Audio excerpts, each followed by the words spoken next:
There was also evidence of bruises on the face, chest, ankle, and back of the body. He was beaten from the 3rd day to the 7th day of his capture.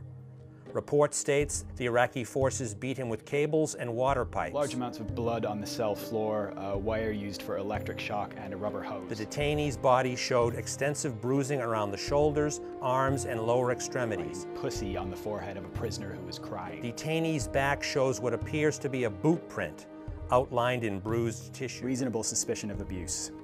Outcome, no further investigation. Finally, the evidence.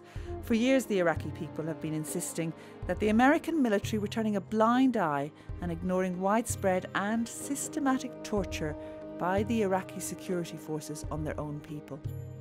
The proof that this torture was being ignored comes from the US military's own leaked records. We got hold of this enormous database, 400,000 documents. This is a gigantic quantity of material.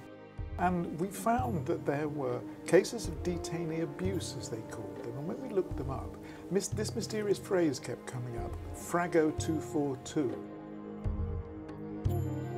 We discovered that Frago 242 was an order. It's called a fragmentary order in military jargon, which means a sort of short version of something. And what it said was, when they discovered Iraqis torturing or maltreating other Iraqis, no investigation was necessary. 3 Iraqi police lieutenants tortured him by pouring chemicals on his hands, cut his fingers off. The detainees stated that during questioning they were beaten, threatened, and forced into saying they were insurgents. No further investigation. What you see here is a specific order coming from a high level of the US military saying, in effect, we know this goes on. When it goes on, turn a blind eye. Iraqi on Iraqi detainee abuse summary. Note, per Multinational Corp Iraq Frago 242, only an initial report will be made for apparent law of armed conflict violations.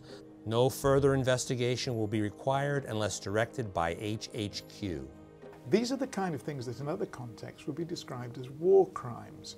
What they're reminiscent of, when you read through them, is not so much conventional counterinsurgencies as the horrible, murderous regime of Saddam Hussein.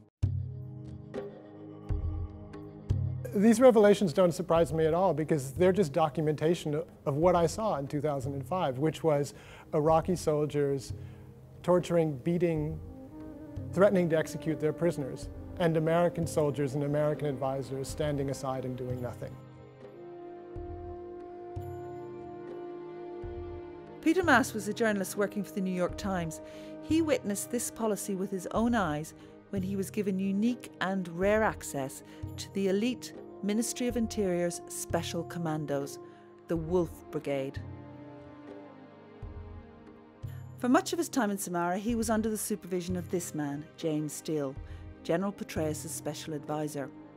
A counterinsurgency expert with experience going back to El Salvador, James Steele has been highly decorated throughout his career and has even been awarded the Purple Heart. Petraeus told me that Steele was his man. Steele had entree to everything. One day, Jim Steele said to me, hey, they just captured a Saudi jihadi. Would you like to interview him? Peter Maas accepted the invitation to go to the interrogation centre. And we kind of walk into the entrance area, and the first thing that I see is one of the Iraqi guards beating up one of the Iraqi prisoners.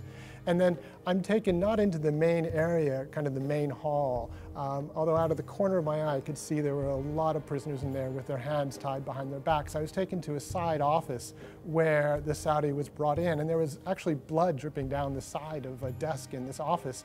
And while this interview was going on, me and the Saudi with Jim Steele also in the room, there were these terrible screams. There was somebody shouting, Allah, Allah, Allah, but it wasn't, you know, kind of religious ecstasy or something like that. These were screams of pain and terror. And they were so loud and they were so disturbing that Steele left the room to go find out, you know, what was going on because it was breaking up our interview. And while he was gone, the screaming stopped. And then he came back into the room and the interview continued. James Steele has always maintained that he is opposed to human rights abuses and believes torture to be counterproductive.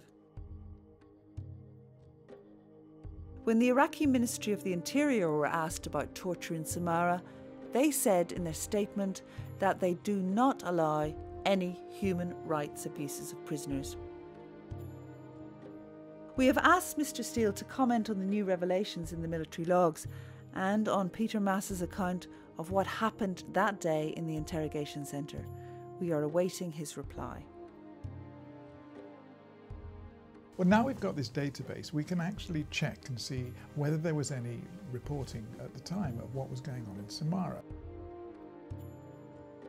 And yes, here there are several hundred entries in that time period. A lot of them I see for Samarra detainee. The detainees will be questioned further by the 2nd MOI Commando Battalion.